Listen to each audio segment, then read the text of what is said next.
வணக்கம். இன்றைய பங்குச்சந்தை நிலவரம் பார்க்கலாம். நிஃப்டியை பொறுத்த மட்டும் தொடர்ந்து புல்லிஷாவே இருக்கு. நம்ம சொன்ன மாதிரி பொசிஷனல் எப்படி சொன்னோம், 21,000க்கு கீழே.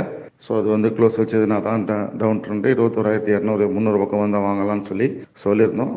ஸோ மார்க்கெட் 21,200 பக்கம் வந்தது, திரும்ப வந்து 21,900 பக்கம் வந்தது, திரும்ப இன்னொரு முறை 21,200 பக்கம் வந்துட்டு திரும்ப இன்னைக்கு வந்து 21,900. ஸோ அதோட ரெசிஸ்டன்ஸ் அது ஃபர்ஸ்ட் டார்கெட். அது 21,800 900 வந்ததுன்னா அது வந்து ஃபர்ஸ்ட் டார்கெட். அது ஆக்சுவலாக பார்சியல் ப்ராஃபிட் புக் பண்ணுற ஏரியா. அதே மீறி அது மேலே போச்சுன்னா 22,500 தாண்டிடும். நெக்ஸ்ட் அதோட 22க்கு மேலே சஸ்டெயின் ஆச்சுன்னா 22,500 கிராஸ் பண்ணிட்டோம் நிச்சயமாக. ஸோ இதுதான் மார்க்கெட்டோட பொசிஷனல் வியூ. இதன் பிரகாரம் தான் வந்து ரன் ஆகிட்டுருக்கு. இப்போதைக்கு புல்லிஷாக இருக்கிறதுனால 21,000 கீழே வராத வரைக்கும் நீங்கள் பேரிஷ் பற்றி யோசிக்க வேண்டாம். இன்ட்ராடே வந்து அப்பப்போ நிலவரப்படி அது மாறும். அன்னைக்கு ஒரு 200 பாயிண்ட் 300 பாயிண்ட் விழுறது வந்து அன்னைக்கு ஒரு பேரிஷாக இருக்கும். பட் ஓவராலாக பொசிஷனல் லெவல் தான் சொல்ல முடியும் ஆஃப்லைனில். இன்ட்ராடே வந்து நீங்கள் வந்து டெக்னிக்கல் வச்சு தான் நீங்கள் அப்பப்போ நீங்கள் பார்க்க முடியும். ஸோ பொசிஷனல் லெவலே வந்து பார்த்திங்கன்னா நான் சொல்கிறது வந்து 1 or 2 டேஸில் ரீச் ஆகிடுது டார்கெட்லாம். ஸோ அதே இடம் உங்களுக்கு போதுமானதாக இருக்கும். ஸோ எப்பயுமே வந்து ஸ்டாப் லாஸ் மெயின்டைன் பண்ணணும். நான் சொல்கிறத யூஸ் பண்ணணும்.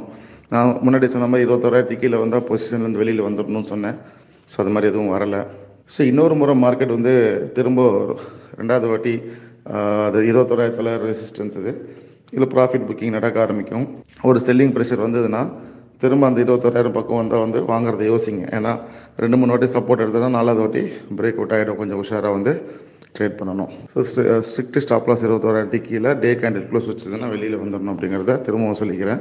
மேலே வந்து அதே மாதிரி ரேஞ்ச் வந்து ஒரு லிமிட்டட் ரேஞ்சு தான். 22,000 சுற்றி தான் வரும்ன்றதே நான் வந்து பதிவு பண்ணியிருந்தேன். அதே மாதிரி 22,000 சுற்றிக்கிட்டே தான் இருக்குது மார்க்கெட். 22,000 கீழே போனாலும் 22,000 வருது, மேலே போனாலும் திரும்ப 22,000 வரும்.